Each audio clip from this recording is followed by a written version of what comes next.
Anthropology 1020, Alyssa Tolman, presentation on the human diversity. Humans are a wonderfully diverse species. From sea to shining sea, there are a million different kinds of people in varying shapes, sizes, skin colors, genders, and races. People have opinions on whether these things are scientific or a culturally ingrained construct. There will be many examples in this presentation on the ways science and culture view human diversity, like sex, gender, race, body type, or the clinical distribution of the skin color gene.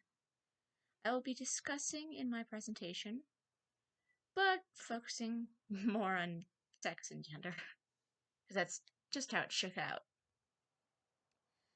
And the socio-cultural problems that causes.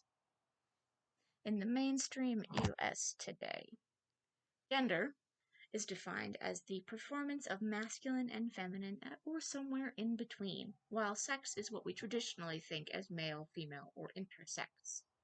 Yes, intersex is a thing. When someone has both male and female sex characteristics, such as male and female genitalia, or even just a Y chromosome. Science is very clear about this that gender is a spectrum, and you can be anywhere from the most masculine of men to the most traditionally feminine of women. But it is so much more than pink and blue. Culture is a big, mixed bag on how they feel about this. Some people see gender as it is, fluid, ever-changing in a spectrum of color. And then some people are more passionate about that rigid gender standard. Another type of human diversity is race and ancestry. The only thing that is different about humans all over the world is a phenotype difference of skin color. Every other human in the world is very much the same.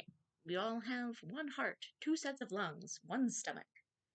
Unless some horrifying birth mutation happens. But then, that's a mutation. But it is a major source of pride and hatred among people. Skin color is one of the most diverse and defining thing you can find about a person. From a very pale person to a very dark person. And for some reason this causes aggressive racism. And I am willing to hazard a guess that it is due to the fact that white people just tend to show up places and take things and say that it's, destined by God to make themselves feel better. But over the course of generations, it slowly gets better and then nosedives.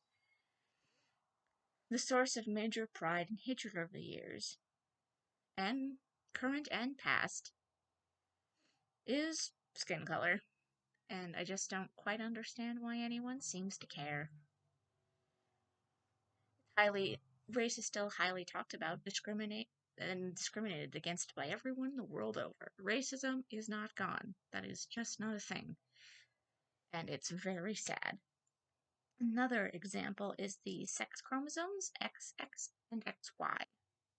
XX is traditionally applied to someone who is female, and XY is traditionally applied to someone who is male. The Cosette article says that sex chromosomes are what influence the phenotypes. Now, as sex, making someone under male characteristics and female characteristics or intersex characteristics. The contrasting cultural perspective and the source of human fear is deeply rooted to the outside of their pre-existing worldviews.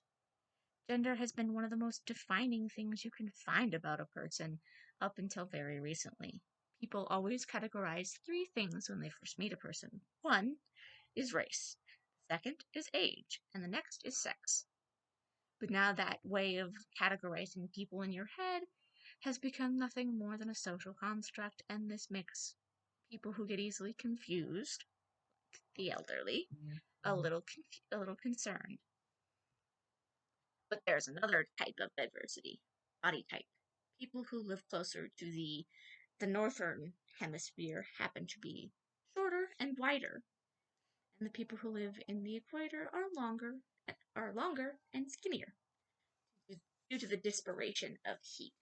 And people finding what the ideal body type is has been a very hard concept throughout the entirety of human history. It fluctuates wildly, mainly focusing on women, on what is considered ideal culturally and what is actually ideal for the physical concept of being a person.